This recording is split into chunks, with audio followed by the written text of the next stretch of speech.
तुम्ही पाहत आहात MCN न्यूज मराठी।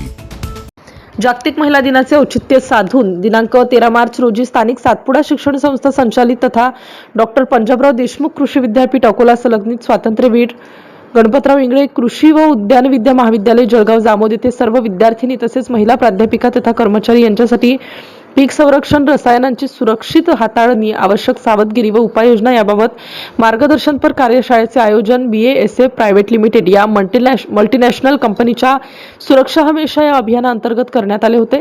सदर कार्यशाळेला कंपनीचे business head Devanand Jadhav, marketing head Ganesh Kalbande, sales head Shubham Shegokar, territory manager Deepak Borde, field officer Ganesh Lahudkar तसेच कृषी व उद्यान विद्या महाविद्यालयाचे प्राचार्य प्राध्यापक योगेश गवई यांची प्रमुख उपस्थिती होती। कार्यशाळेच्या प्रारंभी गणेश काळबांडे यांनी प्रास्ताविक मांडून कार्यशाळेची उद्दिष्टे स्पष्ट केली तसेच कंपनीबद्दल थोडक्यात माहिती उपस्थितांना दिली। त्यानंतर शुभम शेगोकार यांनी पीक संरक्षण, रसायनांची योग्य हाताळणी, फवारणी करताना घ्यावयाची सावधगिरी तसेच आवश्यक उपाययोजना याबाबत प्रात्यक्षिकासह सविस्तर मार्गदर्शन केले। या कार्यशाळेला महाविद्यालयातील सर्व विद्यार्थिनी तसेच महिला कर्मचारी मोठ्या संख्येने उपस्थित होते। MCN न्यूज मराठी करिता वैभव वडोदे, जळगाव।